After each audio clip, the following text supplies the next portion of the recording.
সবাই কেমন আছেন? রাতের বাংলাদেশে শুরুতেই জানিয়ে দেব শিরোনাম। সংসদীয় দলের কাছে কার্যক্রম তুলে ধরলেন 7 মন্ত্রী। জানানো হয় বিদ্যুতের দাম বাড়েনি 66% মানুষের। স্কুলে মানহীন টিফিন দেয়ায় ব্যবস্থা নেওয়ার সিদ্ধান্ত। মিড ডে মিল চালু করার ক্ষেত্রে দুই একটা জায়গায় আমাদের খবর পেয়েছি যারা তারা মানসম্মত খাবার পরিবেশন করেননি, তাদের বিরুদ্ধে ব্যবস্থা নেওয়ার জন্য সিদ্ধান্ত গৃহীত হয়েছে। 66% মানুষের বিদ্যুতের কোনো দামই বাড়েনি। 75 ইউনিট পর্যন্ত যারা ব্যবহার করবেন তাদের কোনো দাম বাড়বে না। রামিসা ধর্ষণ এবং হত্যা মামলার রায় কাল। বিচারহীনতা, সামাজিক নীরবতায় বাড়ছে অপরাধ। স্বল্পতম সময়ে বিচার নিশ্চিতের দায়িত্ব রাষ্ট্রের। আমাদের দেশে উইটনেস প্রোটেকশন কোনো প্রোগ্রাম এখনো নেই। 24 ঘন্টা অ্যাকাউন্টেবল হতে রাজি আছি। আমরা চাই একটা revolution. Ultimately, government or state has the responsibility to protect our child. শিশু মৃত্যুর ঘটনায় কাল বিকেলের মধ্যে শোকজের জবাব না দিলে 8 দিন হাসপাতালের বিরুদ্ধে ব্যবস্থা। লাইসেন্স বাতিলের নোটিশ বেআইনি দাবি কর্তৃপক্ষের। আইনের ব্যাখ্যা দেখে, আমাদের হাসপাতাল স্থাপনের বিধি দেখে, আইন দেখে আমরা পর্যবেক্ষণ করে দৃঢ়তার সাথে আইনানুগভাবে আমরা অগ্রসর হচ্ছি। যে কারণে একটা হাসপাতালের লাইসেন্স ক্যান্সেল করা যায়, এই ধরনের কোনো কারণ এখানে বিদ্যমান নাই। বিএসএফের পুশিন চেষ্টা অব্যাহত। বিজিবি আর স্থানীয়দের কঠোর অবস্থানে 6 সীমান্ত এলাকায় 100 জনকে ফিরিয়ে নিতে বাধ্য হল ভারতীয় সীমান্তরক্ষী বাহিনী। 24 ঘন্টা সার্বিকভাবে এই বিজিবি যেটা আমাদের আছে তাদের পাশে আছে। যারা অবৈধ লোক আমাদের দেশে কেন পাঠাচ্ছে? এছাড়াও রাতের বাংলাদেশে আরও থাকছে। অনলাইন ছেড়ে রাজপথে ককরোচ জনতা পার্টি। ভারতে পৌঁছেছেন দলটির প্রধান। শিক্ষামন্ত্রীর পদত্যাগের দাবিতে দিল্লিতে বিক্ষোভ।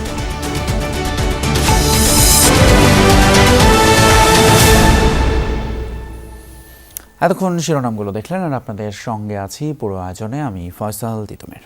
স্ব মন্ত্রণালয়ের কার্যক্রম সরকারি সংসদীয় দলের সামনে তুলে ধরেছেন 7 মন্ত্রী, যেখানে এই মন্ত্রণালয়ের সিদ্ধান্তের ব্যাখ্যা, অগ্রগতি এবং পরিকল্পনা জানানো হয়। বৈঠক শেষে সরকারি দলের চিফ হুইপ নুরুল ইসলাম মনি জানান, মাসে 75 ইউনিট পর্যন্ত বিদ্যুৎ ব্যবহারকারীদের দাম বাড়ানো হয়নি। এছাড়াও তারেক রহমান সরকারের প্রথম বাজেট 11 জুন উত্থাপিত হবে জানিয়ে 16 জুন থেকে সংসদে আলোচনা শুরু হবে বলেও জানান চিফ হুইপ। এছাড়া স্কুলে মানসম্মত খাবার সরবরাহ না করার ঘটনায় অভিযুক্তদের ব্যবস্থা নেওয়ার সিদ্ধান্ত হয় সংসদীয় দলের সভায়। নতুন সরকারের প্রথম বাজেট অধিবেশন শুরু হচ্ছে সপ্তাহের প্রথম কর্মদিবসে। তার আগের দিন সংসদ ভবনে হয় সরকারি দলের সংসদীয় কমিটির সভা, যেখানে সংসদ নেতা তারেক রহমানের সভাপতিত্বে সরকারের 120 দিনের কার্যক্রম নিয়ে গুরুত্বপূর্ণ তথ্যচিত্র তুলে ধরেন 7 মন্ত্রী। 7 জন মাননীয় মন্ত্রী তারা প্রেজেন্টেশন দিয়েছেন। বৈঠক শেষে চিফ হুইপ নুরুল ইসলাম মনি গণমাধ্যমের কাছে বিস্তারিত তুলে ধরেন। জানান, বৈঠকের শুরুতে শিক্ষামন্ত্রী পরিকল্পনা তুলে ধরেন। পাশাপাশি প্রাথমিক শিক্ষার্থীদের জন্য মানসম্মত খাবার সরবরাহে সরকারের দৃঢ় অবস্থান। মিড ডে মিল চালু করার ক্ষেত্রে দুই একটা জায়গায় আমাদের খবর পেয়েছি যারা তারা মানসম্মত খাবার পরিবেশন করেননি, তাদের বিরুদ্ধে ব্যবস্থা নেওয়ার জন্য সিদ্ধান্ত গৃহীত হয়েছে আজকে। বৈঠকে স্বাস্থ্যমন্ত্রী হাম ও ডেঙ্গু প্রতিরোধে সরকারের কর্মপরিকল্পনা তুলে ধরেন।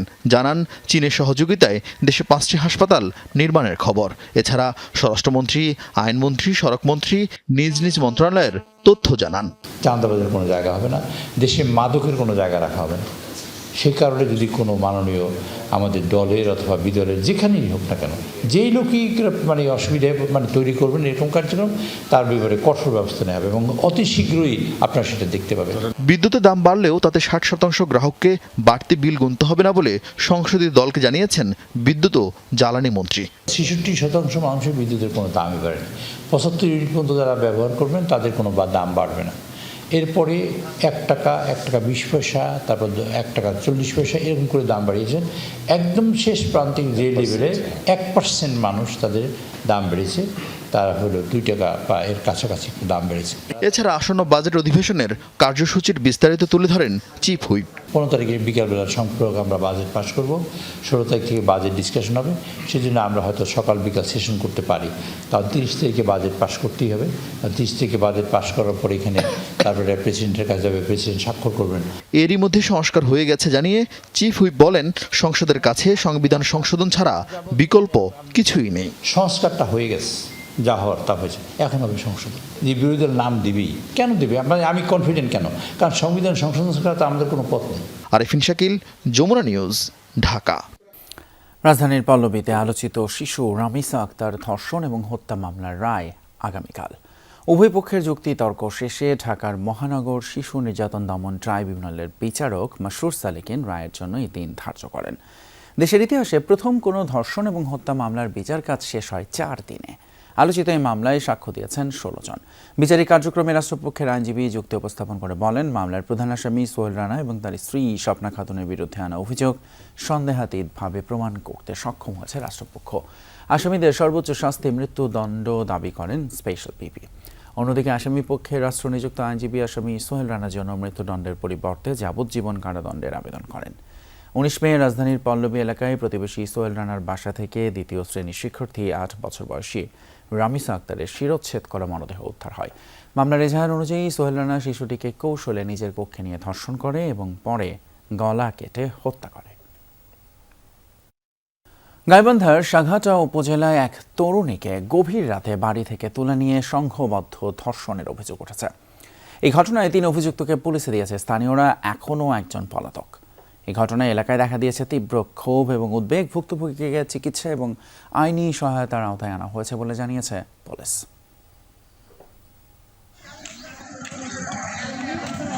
গভীর রাতে ঘটে যাওয়া নির্যাতনের ঘটনায় গাইবান্ধার সাঘাটা উপজেলা জুড়ে তৈরি হয়েছে চাঞ্চল্য।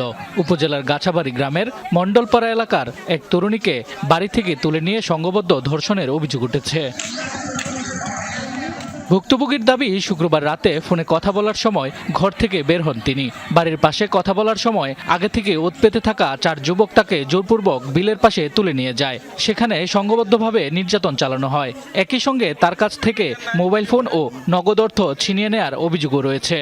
আমার ফোনে নেট পায় না, পরে আমি বাইরে বার হয়েছি, হওয়ার পর ওরা 3-4 জন মিললে আমার ধরে নিয়ে গেছিল, ওই দিকে নামার দিকে নিয়ে গেছিল। নিয়ে যায় তারপর ওরা 4 জন ছিল, খেলে একজনের নাম জানি লাবু, তাদের বিচার চাই। ঘটনার পর এলাকাবাসী অভিযুক্তদের আটক করে জাতীয় জরুরি সেবা 999-এ ফোন করে পুলিশকে খবর দেয়।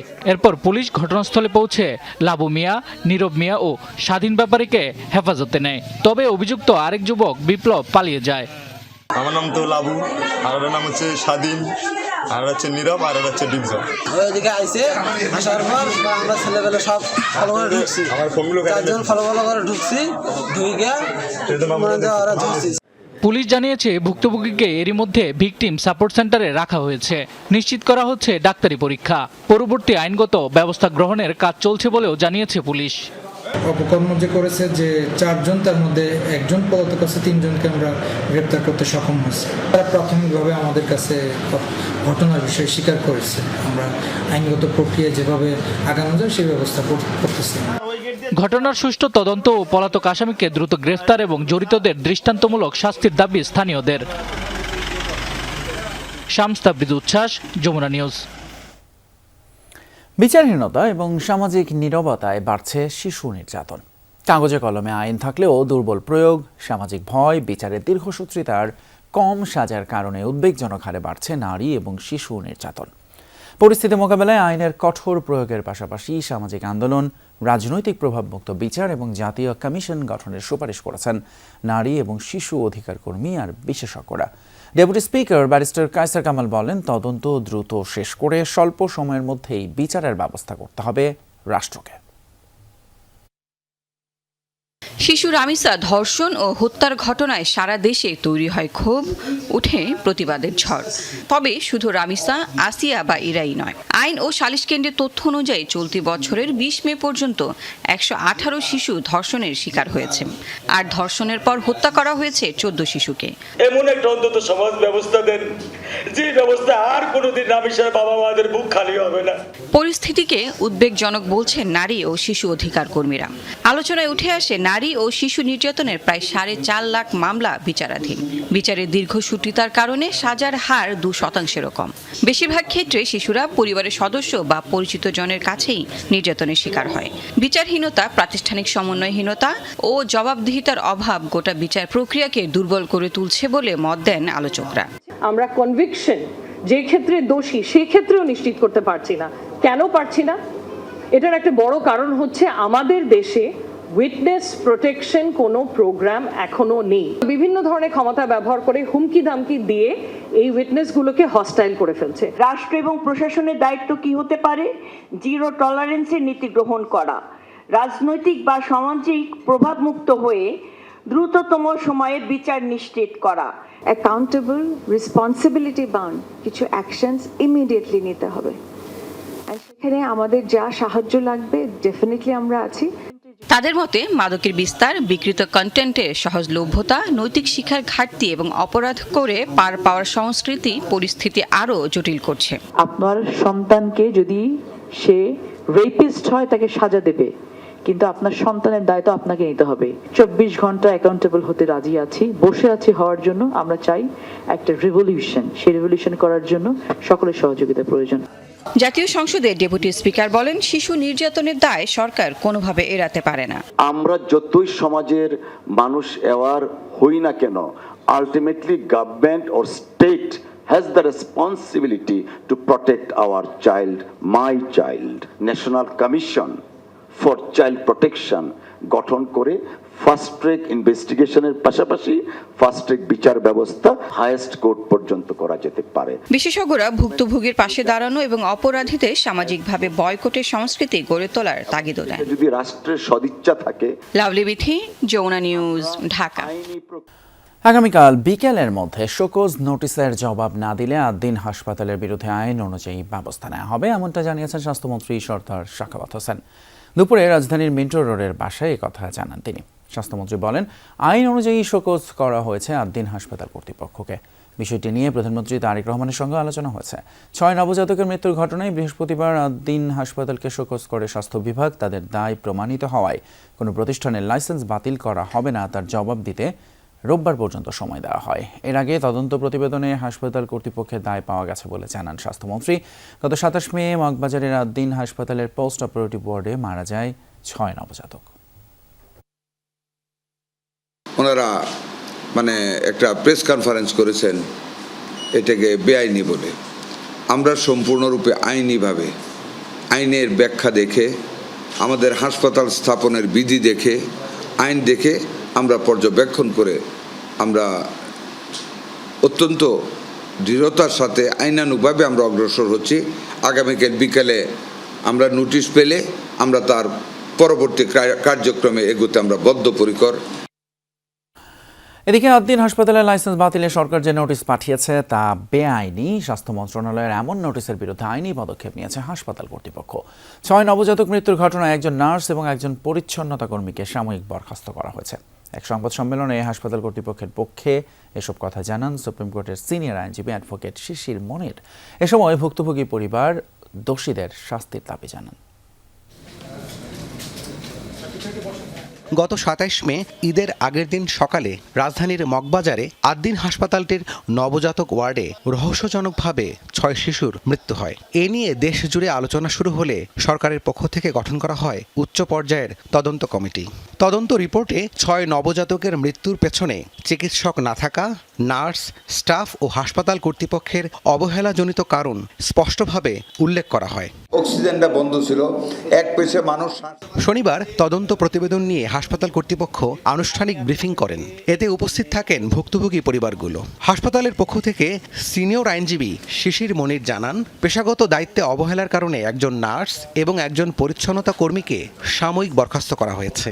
দাবি করেন, লাইসেন্স বাতিলে সরকার যে নোটিশ পাঠিয়েছে তা বেআইনি। স্বাস্থ্য মন্ত্রণালয়ের এমন নোটিশের বিরুদ্ধে আইনি পদক্ষেপ গ্রহণের কথাও জানান তিনি। What is the standard of oxygen যেখানে একজন মানুষ বেঁচে থাকতে পারে?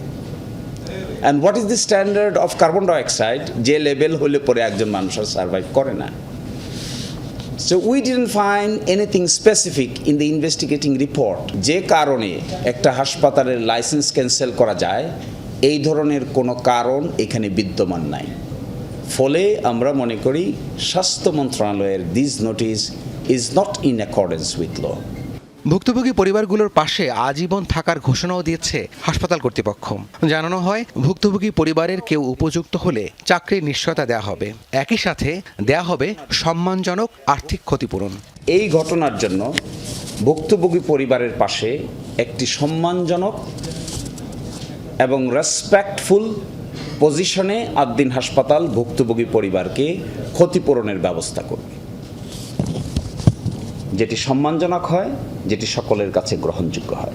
সংবাদ সম্মেলনে ভুক্তভোগী পরিবারের পক্ষ থেকে জানানো হয় হাসপাতাল বন্ধ করা সমাধান নয়, তাদের সন্তানের মৃত্যুর জন্য যে বা যারা দায়ী তারা কেবল তাদের শাস্তি চান। আমরা তো বাহিরে পুরুষ মানুষ, ভিতরে তারা ওইভাবে গাইড করতে পারে না, বিদায় আস্তে আস্তে একটা পর্যায়ে এটা তো পরবর্তী ঘটনা আপনারা জানেন। এখন এটার কারণে একটা বড় প্রতিষ্ঠান বন্ধ করে দেবে, এটা আমরা চাই না।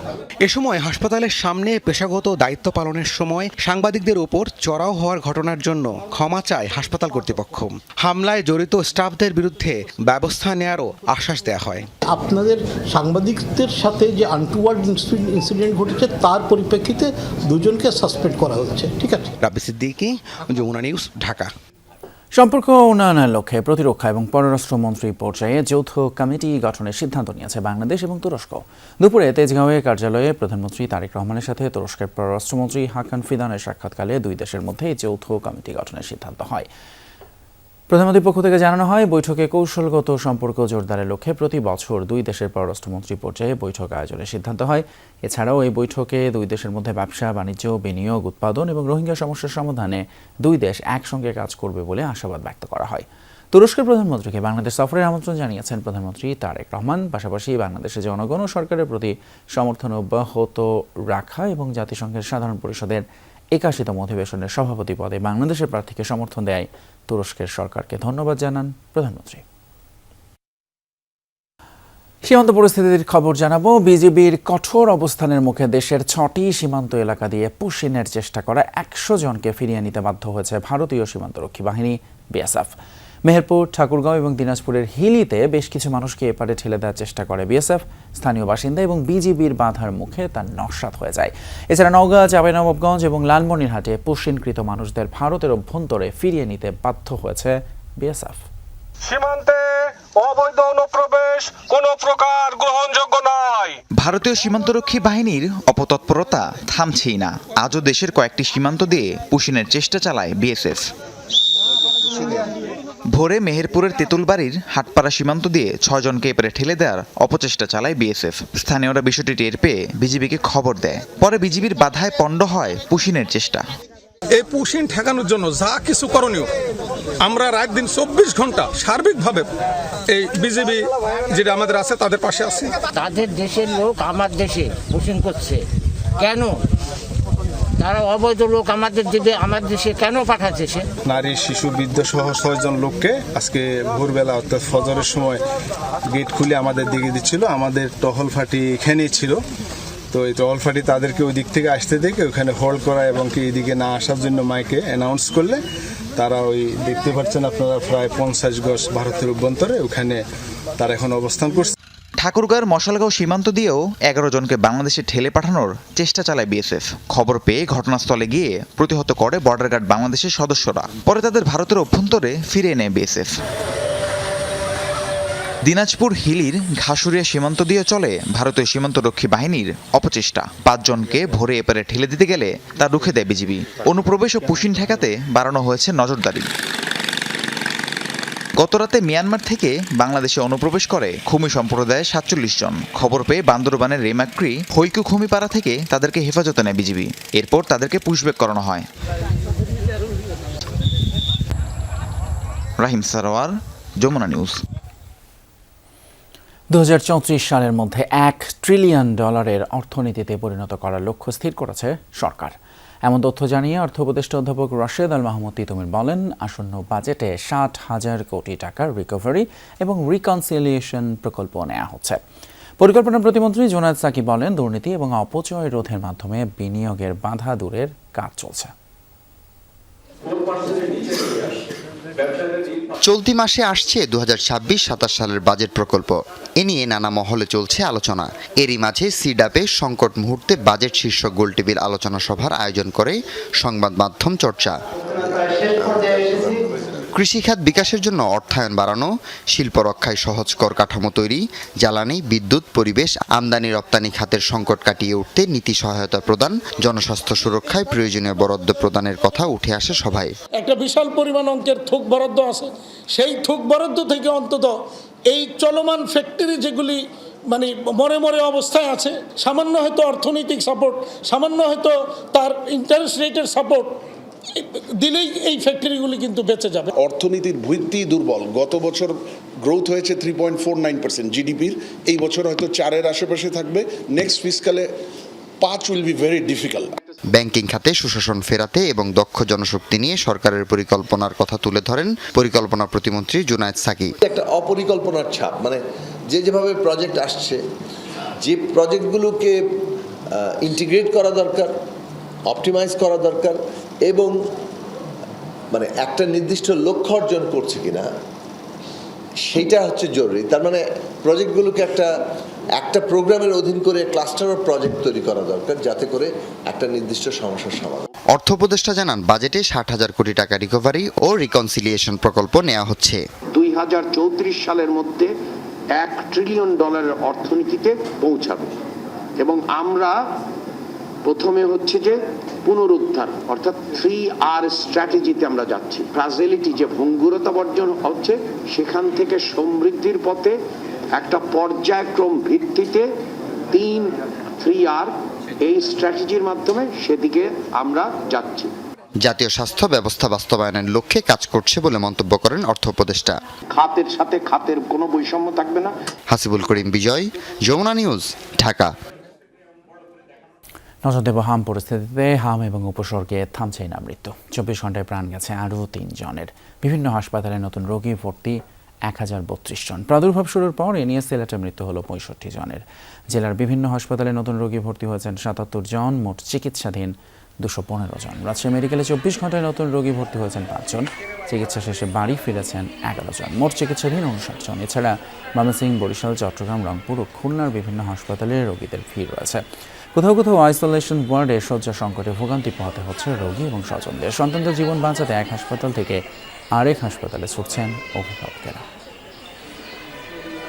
আওয়ামী লীগ সরকারের চুরি এবং পাচারের কারণেই বিদ্যুৎ ও জ্বালানি নিয়ে চাপে জনগণ, এমন অভিযোগ করলেন তথ্যমন্ত্রী জহিরুদ্দিন স্বপন।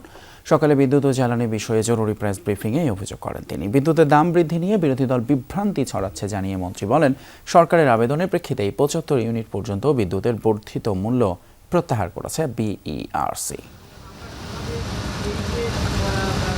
ভর্তুকি কমাতে বুধবার সব শ্রেণীর গ্রাহকের বিদ্যুতের দাম বাড়ায় বিইআরসি। পরদিনই নিম্ন আয়ের মানুষের কথা বিবেচনায় নিয়ে 75 ইউনিট পর্যন্ত বিদ্যুতের বর্ধিত মূল্য প্রত্যাহার করে নেয় সংস্থাটি। এ নিয়ে সকালে সচিবালয়ে এক ব্রিফিংয়ে তথ্যমন্ত্রী জানান, সরকারের আবেদনের প্রেক্ষিতেই এই মূল্য প্রত্যাহার করা হয়েছে। মূল্য বৃদ্ধির চাপ থেকে বের করে আনা হয়েছে 65% বিদ্যুৎ ব্যবহারকারীকে। একই কারণে অকটেন এবং পেট্রোলের দাম বাড়লেও বাড়ানো হয়নি ডিজেলের দাম। মূল্য বৃদ্ধির চাপ থেকে এই 65% আমরা কিন্তু বের করে নিয়ে আসছি। ইআরসির সিদ্ধান্তে তারা ছিল এবং এরা সবাই কিন্তু আপনার প্রান্তিক জনগোষ্ঠী। নিচের থেকে 65% কিন্তু, নট উপরতলায় তো সবাই অকটেন ব্যবহার করে, জেট ফুয়েল ব্যবহার করে। মন্ত্রী জানান, বিদ্যুতের দাম বাড়ানোর পরেও বিগত সময়ে এ খাতে অনিয়ম, দুর্নীতি ও আমদানি নির্ভরতার কারণে এখনো ভর্তুকি দিতে হচ্ছে 41,000 কোটি টাকা। এই পরিমাণ কালো টাকার মালিক যারা হয়েছেন, দেশে এবং বিদেশে পাঠিয়েছেন, সেই অপরাধের বোঝাই কিন্তু বহন করতে হচ্ছে এই এখনকার ব্যবস্থাপনার যে সংকটের মধ্যে বর্তমান সরকার আছে। একটা দুর্নীতিগ্রস্ত দীর্ঘমেয়াদী অপরাধী এবং দুর্নীতি চক্রের অলিগার্কের কাছ থেকে এটাকে বের করে এনে ধীরে ধীরে এটাকে সুস্থ জায়গায় আনতে হচ্ছে। তথ্য উপদেষ্টা জানান, বিভিন্ন উন্নয়ন প্রকল্প এবং সামাজিক সুরক্ষা খাতে ব্যয় মেটাতে বিদ্যুৎ খাতের ভর্তুকি কমাতেই দাম সমন্বয়ের সিদ্ধান্ত নেওয়া হয়েছে। তবে এতে নিম্ন আয়ের মানুষের উপর চাপ পড়বে না। আমরা স্বাস্থ্যের ক্ষেত্রে বড় ব্যয় করতে চাই, শিক্ষায় চাই এবং সোশ্যাল সেফটিতে আপনারা ফার্মার্স কার্ডের কথা জানেন, আপনারা ফ্যামিলি কার্ডের কথা জানেন। সো ওগুলোর ব্যয় সংস্থানও তো আসলে আমাদেরকে করতে হবে। কিন্তু একই সাথে আমি এই কথাটা বলতে চাই, সেটা হচ্ছে যদি কারো উপরে চাপ পড়বে, ভালনারেবল গ্রুপটাকে কিন্তু আমরা রক্ষা করছি। বিদ্যুৎ ও জ্বালানি খাতে স্বনির্ভরতা বাড়াতে নানা উদ্যোগ নেওয়া হচ্ছে বলে জানান প্রধানমন্ত্রীর তথ্য উপদেষ্টা। আরিফুর রহমান সবুজ, যমুনা নিউজ, ঢাকা। এদিকে বিদ্যুৎ খাতে উত্তরাধিকার সূত্রে দুর্নীতি করা হচ্ছে বলে মন্তব্য করেছেন এবি পার্টির চেয়ারম্যান মুজিবুর রহমান মঞ্জু। তিনি বলেন, কথা কাজের মিল রাখছে না বিএনপি। 2 মাস আগেও দাম না বাড়ানোর কথা বললেও এখন দাম মানছে না তারা। বিদ্যুতের দাম বৃদ্ধির প্রতিবাদে দুপুরে দলটির কেন্দ্রীয় কার্যালয়ে সংবাদ সম্মেলনে এসব কথা বলেন মুজিবুর রহমান মঞ্জু। তিনি বলেন, অসামঞ্জস্য বাজেট করতে যাচ্ছে বিএনপি, যা জনগণকে রাজপথে নামতে বাধ্য করতে পারে। এ সময় তিনি ইসলামী ব্যাংকের সাম্প্রতিক ঘটনা নিয়ে ক্ষোভ প্রকাশ করে ব্যাংকের চেয়ারম্যানকে প্রত্যাহারের দাবি জানান। সংবাদ সম্মেলনে এবি পার্টির সাধারণ সম্পাদক ব্যারিস্টার ফুয়াদ বলেন, আশা ছিল বিএনপি সংস্কারের পথে আসবে, কিন্তু বিএনপি সেই ফ্যাসিবাদের পথেই হাঁটছে। 2 মাস আগে বলেছিলেন বিদ্যুতের দাম বাড়াবেন না, বিদ্যুতের দাম বাড়িয়েছেন। 6 মাস আগেই বলেছিলেন ইরান যুদ্ধের সময় যে তেলের মূল্য, গ্যাসের মূল্য বাড়ানো হবে না, ওনারা বাড়িয়েছেন। এবং একটা কেলেঙ্কারির মধ্য দিয়ে একটা এক ধরনের কেওয়াস তৈরি করে, কৃত্রিম সিন্ডিকেট তৈরি করে মানুষের উপর থেকে দামগুলো তুলে নিয়ে এখন দাম বাড়িয়েছেন। এখন কোথায় লাইন? বাসাবাড়িতে জমে থাকা পানি পাওয়া গেলে মোবাইল কোর্টের মাধ্যমে তাৎক্ষণিক জরিমানা এবং অসহযোগিতা করলে আইনানুগ ব্যবস্থা নেওয়া হবে, এমনটা জানিয়েছেন স্বাস্থ্যমন্ত্রী সরদার মোহাম্মদ সাখাওয়াত হোসেন। আর প্রতিমন্ত্রী বলেছেন, কাউকে ছাড় দেয়া হবে না। ঢাকার 2 সিটির প্রশাসকও জানিয়েছেন, এবারে ডেঙ্গু মৌসুমে যেন কারো মৃত্যু না হয় সেই লক্ষ্যে কাজ করবে কর্তৃপক্ষ। রাজধানীতে ডেঙ্গু প্রতিরোধে 3 মাসের বিশেষ অভিযানের উদ্বোধন করে এসব জানান তারা। বঙ্গদেশে সর্বপ্রথম ডেঙ্গুর সংক্রমণ হয় 60-এর দশকে। নানা অব্যবস্থাপনায় এত বছর পর রীতিমতো অপ্রতিরোধ্য এই মরণব্যাধি। একদিনেই রোগটিতে 19 জনের প্রাণহানির সাক্ষী বাংলাদেশ। আর বিশ্বে ডেঙ্গুতে মৃত্যুর হারও সবচেয়ে বেশি এখন বাংলাদেশেই। প্রতি বছর ক্রমবর্ধমান মৃত্যুতে শঙ্কিত নগরবাসী। এই অবস্থায় ধানমন্ডিতে ডেঙ্গু প্রতিরোধে 3 মাসের বিশেষ অভিযানের উদ্বোধন করেছে সরকার। স্বাস্থ্যমন্ত্রী বলেন, 2-3 দিনের মধ্যেই মোবাইল কোর্ট কার্যক্রম শুরু করবে। দক্ষিণের প্রশাসক মোহাম্মদ আব্দুল সালাম জানালেন, ডেঙ্গুর মৌসুম শুরু হওয়ার আগেই প্রস্তুতি নেওয়া হচ্ছে। এখানে যদি সিটি কর্পোরেশন কোনো ব্যত্যয় ঘটায়, তার দায়িত্ব পালন না করে, আপনাদেরকে টেলিফোন নাম্বার দেওয়া আছে, সেই টেলিফোন নাম্বারে আপনারা টেলিফোন করবেন। 1 ঘন্টা 2 ঘন্টার মধ্যে যদি আপনার প্রবলেম সলভ না হয়, তাহলে আমাকে জানাবেন। এগুলি সব নিজ নিজ দায়িত্বে পরিচ্ছন্ন রাখতে হবে। সরকারি প্রতিষ্ঠানে যদি এগুলি পাওয়া যায়, ওই প্রতিষ্ঠানের প্রধানকে বড় আকারে ব্যক্তিগত জরিমানা করতে হবে, না সরকারি প্রতিষ্ঠানকে, ওই মালিককে। আমাদের বেসরকারি প্রতিষ্ঠান যদি পাওয়া যায়, ওই বেসরকারি প্রতিষ্ঠানের নামে বড় আকারে জরিমানা করা হবে। এদিকে ঢাকা উত্তর সিটিতে 3 দিন ব্যাপী মশক নিধন কার্যক্রম শুরু হয়েছে। প্রয়োজনে আইন প্রয়োগ করার কথাও জানিয়েছেন স্বাস্থ্য প্রতিমন্ত্রী। আর পরিষ্কার পরিচ্ছন্নতার উপর জোর দিয়েছেন ডিএনসিসি প্রশাসক। আমরা সিটি কর্পোরেশনের পক্ষ থেকে যে কোনো বিষয়, সকাল দুপুর রাত নেই, যখন তখন আপনারা যে কোনো বিষয় বলবেন, আমরা আপনাদের পাশে থেকে সহযোগিতা করার চেষ্টা করব। আমরা আশা করছি এবার আগের বছরগুলোর চেয়ে আমরা কম রোগী পাবো, কারণ আমরা আশা করছি আমাদের এই সচেতনতার মাধ্যমে ডেঙ্গুর প্রসারটা কম ঘটবে। তারপরেও যারা আক্রান্ত হবেন, আমরা নিয়মিত হাসপাতাল থেকে তথ্য সংগ্রহ করব। যে এলাকা থেকে রোগীগুলো আসবেন, আমরা সমন্বয় করে সিটি কর্পোরেশনের সঙ্গে দ্রুত গতিতে সেই এলাকাগুলোতে আবার বাড়তি পরিষ্কার পরিচ্ছন্নতা অভিযান এবং ওষুধের ব্যবস্থা করব। এ সময় সাধারণ মানুষকে সচেতন করতে বর্ণাঢ্য শোভাযাত্রার আয়োজন করা হয় ঢাকা উত্তর সিটি কর্পোরেশনের পক্ষ থেকে। আল আমিনা কহন, যমুনা নিউজ, ঢাকা।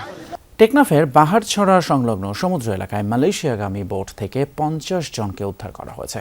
সেই সাথে মানব পাচারে জড়িত 9 জনকে আটক করেছে কোস্টগার্ড। শনিবার দুপুরে কোস্টগার্ড মিডিয়া কর্মকর্তা লেফটেন্যান্ট কমান্ডার সাব্বির আলম সুজন এই তথ্য জানান। সংবাদ সম্মেলনে কোস্টগার্ড জানায়, গোপন তথ্যের ভিত্তিতে টেকনাফের সমুদ্র এলাকায় বিশেষ অভিযান চালায় কোস্টগার্ড। এ সময় সন্দেহজনক একটি বোটকে থামার সংকেত দেয়া হলেও সেটি গভীর সমুদ্রের দিকে পালানোর চেষ্টা করে।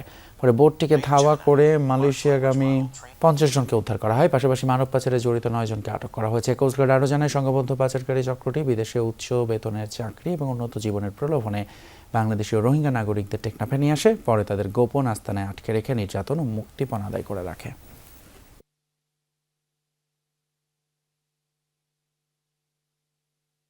ছয় জেলায় সড়ক দুর্ঘটনায় প্রাণ গেছে 7 জনের। কুমিল্লায় সড়ক দুর্ঘটনায় 2 মোটরসাইকেল আরোহী নিহত হয়েছেন। সকালে চৌদ্দগ্রামের ছুপো এলাকায় হয় এই দুর্ঘটনা। হাইওয়ে পুলিশ জানায়, ফেনী থেকে কুমিল্লা যাচ্ছিল মদিনা পরিবহনের একটি বাস। ছুপো এলাকায় পেট্রোল পাম্পের কাছে পৌঁছালে পেছন থেকে বেপরোয়া গতির একটি মোটরসাইকেল ধাক্কা দেয়। এতে ঘটনাস্থলেই প্রাণ হারান মোটরসাইকেলের 2 আরোহী। খবর পেয়ে দুর্ঘটনা কবলিত যান জব্দ করে পুলিশ। উদ্ধার করা হয় 2 জনের মরদেহ। এছাড়া নারায়ণগঞ্জ, লক্ষ্মীপুর, দিনাজপুর, নেত্রকোনা ও গাজীপুরের দুর্ঘটনায় 5 জনের প্রাণ গিয়েছে।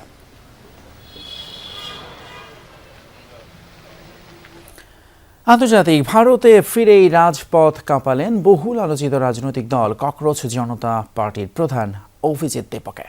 প্রশ্নপত্র ফাঁস সহ শিক্ষা ব্যবস্থায় অনিয়মের অভিযোগে শিক্ষামন্ত্রী পদত্যাগের দাবিতে প্রথমবারের মতো দলটির ব্যানারে বিক্ষোভ হয়। অভিজিতের ডাকে দিল্লি যন্তর মন্তরে অনুষ্ঠিত হয় এই প্রতিবাদ কর্মসূচি, যাতে অংশ নেন সাধারণ শিক্ষার্থীদের পাশাপাশি অনেক মানবাধিকার কর্মী এবং সেলিব্রিটি।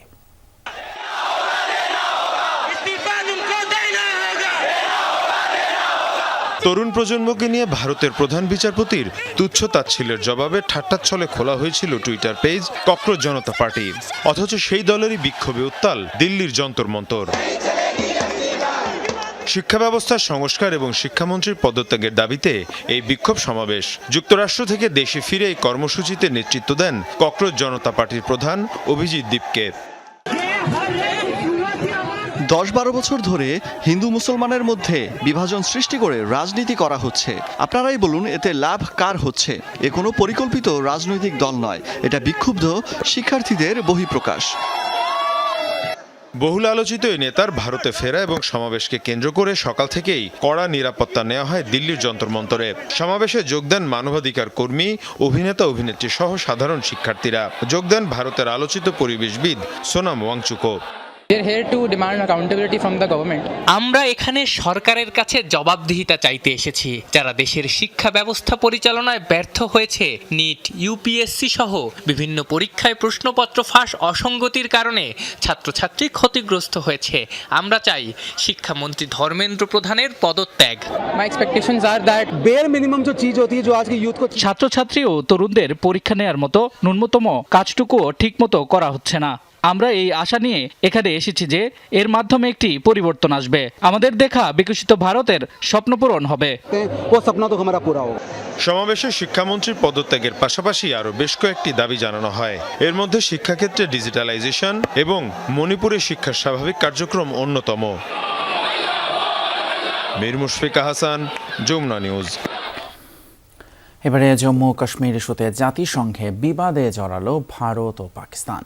নিরাপত্তা পরিষদের বার্ষিক প্রতিবেদনে কাশ্মীর ইস্যু নিয়ে উদ্বেগ প্রকাশ করেছে ইসলামাবাদ, যার প্রতিবাদে সংস্থাটির সাধারণ পরিষদে দেয়া ভাষণে পাকিস্তানকে তুলোধনা করেছেন ভারতীয় প্রতিনিধি আরভাতানেনি হরিশ। নয়াদিল্লির দাবি, জম্মু কাশ্মীর ভারতের একান্ত অভ্যন্তরীণ বিষয় জানিয়ে মন্তব্যের অধিকার নেই পাকিস্তানের। নিরাপত্তা পরিষদের সদস্য পদের অপব্যবহার করছে ইসলামাবাদ, এমন অভিযোগ তোলেন হরিশ। এদিকে ভারতের মন্তব্য প্রত্যাখ্যান করে বিবৃতি দিয়েছে পাকিস্তান সরকার। জাতিসংঘের অধীনে কাশ্মীরে গণভোট আয়োজনের দাবি তাদের। The unwarranted reference by Pakistan to a matter strictly internal to India, the Union Territory of Jammu and Kashmir. ভারতের একান্ত অভ্যন্তরীণ বিষয় জম্মু কাশ্মীর নিয়ে পাকিস্তানের অযাচিত মন্তব্য আমাকে জবাব দিতে বাধ্য করেছে। পাকিস্তান তাদের রাজনৈতিক স্বার্থে জাতিসংঘের মতো মর্যাদাপূর্ণ মঞ্চেরও অপব্যবহার করছে। আমি উচ্চ স্বরে ও স্পষ্টভাবে বলতে চাই, জম্মু কাশ্মীর ভারতের অবিচ্ছেদ্য ও অবিভাজ্য অংশ ছিল, আছে এবং সর্বদা থাকবে। Also testifies to ভারতীয় যুবকের ছুরিকাঘাতে ব্রিটিশ ছাত্র নিহত এবং পুলিশের বিতর্কিত ভূমিকার ঘটনায় ক্রমেই ব্রিটেনের রাজনীতিতে বেড়েছে অস্থিরতা। হেনরি নোভাক হত্যাকাণ্ড নিয়ে বেশ সরব যুক্তরাষ্ট্র। লেবার প্রশাসনের নীতির সমালোচনা করেছে মার্কিন পররাষ্ট্র মন্ত্রণালয়। ভাইস প্রেসিডেন্ট জেডি ভ্যান্সও করেছেন সমালোচনা। ওয়াশিংটনের আচরণকে অভ্যন্তরীণ ইস্যুতে হস্তক্ষেপ হিসেবে দেখছে লন্ডন। এদিকে অভিবাসন বিরোধীদের সহিংস বিক্ষোভেও বেশ চাপে ব্রিটিশ সরকার। আলোচিত হেনরি নোভাক হত্যাকাণ্ডকে কেন্দ্র করে উত্তপ্ত ব্রিটেন। ভারতীয় বংশোদ্ভূত অপরাধী বিক্রম দিগোয়ারের যাবজ্জীবন সাজা হলেও গত ডিসেম্বরের এই ঘটনা বেশ চাপে ফেলেছে দেশটির লেবার সরকারকে। বিক্রমের ছুরিকাঘাতে আহত হেনরি নোভাককে গ্রেফতারের বডি ক্যাম ভিডিও প্রকাশ হতেই সরকারের অভিবাসন নীতি ও পুলিশের বিরুদ্ধে ক্ষোভে ফুঁসে ওঠে ডানপন্থীরা। হচ্ছে বিক্ষোভ প্রতিবাদও। সম্প্রতি সাউদাম্পটনে নিরাপত্তা বাহিনীর সাথে দফায় দফায় সংঘর্ষে জড়ায় আন্দোলনকারীরা। এক পর্যায়ে তাদের ছত্রভঙ্গ করতে লাঠিচার্জ করে পুলিশ, যাতে সহিংস হয়ে ওঠে পরিস্থিতি। হেনরির সাথে যা ঘটেছে তা কখনোই ঘটা উচিত ছিল না। সব জীবনই মূল্যবান। সরকার বা পুলিশ আদৌ সামাল দিতে পারেনি পরিস্থিতি। আমরা এখনো কেন শুনছি না যে ওই পুলিশ কর্মকর্তা পদত্যাগ করেছেন এবং তার বিরুদ্ধে তদন্ত চলছে। হেনরি হত্যাকাণ্ডের ঘটনায় বেশ সরব যুক্তরাষ্ট্র। যুক্তরাজ্যে অভিবাসী ও সাধারণ ব্রিটিশদের জন্য 2 স্তরের আলাদা পুলিশি ব্যবস্থা চলছে। এক বিবৃতিতে এমন মন্তব্য করেছে মার্কিন পররাষ্ট্র দফতর। একে সভ্যতা পতনের লক্ষণ আখ্যা দিয়েছে। ভাইস প্রেসিডেন্ট জেরি ভান্সও এই মৃত্যুর জন্য ব্রিটিশ কর্তৃপক্ষকে দায়ী করেছেন। তার অভিযোগ, ইউরোপের অভিজাত শ্রেণীর দুর্বল অভিবাসন নীতিরই ফল এই ঘটনা। এর আগে মার্কিন ধনকুবের ইলন মাস্কও এক ইস্যুতে মন্তব্য করেছেন। মার্কিনীদের একের পর এক মন্তব্যকে ভালো চোখে নিচ্ছে না লন্ডন। অভ্যন্তরীণ ইস্যুতে বিদেশি হস্তক্ষেপের অভিযোগ তুলে স্টারমার প্রশাসন দাবি করেছে ব্রিটিশদের মধ্যে বিভাজন তৈরির চেষ্টা চলছে। মোস্তফা মাহমুদ, যমুনা নিউজ। এ ছিল আমাদের আজকের রাতের বাংলাদেশের আয়োজন। এতক্ষণ আমাদের সাথে থাকার জন্য ধন্যবাদ আপনাদের সবাই।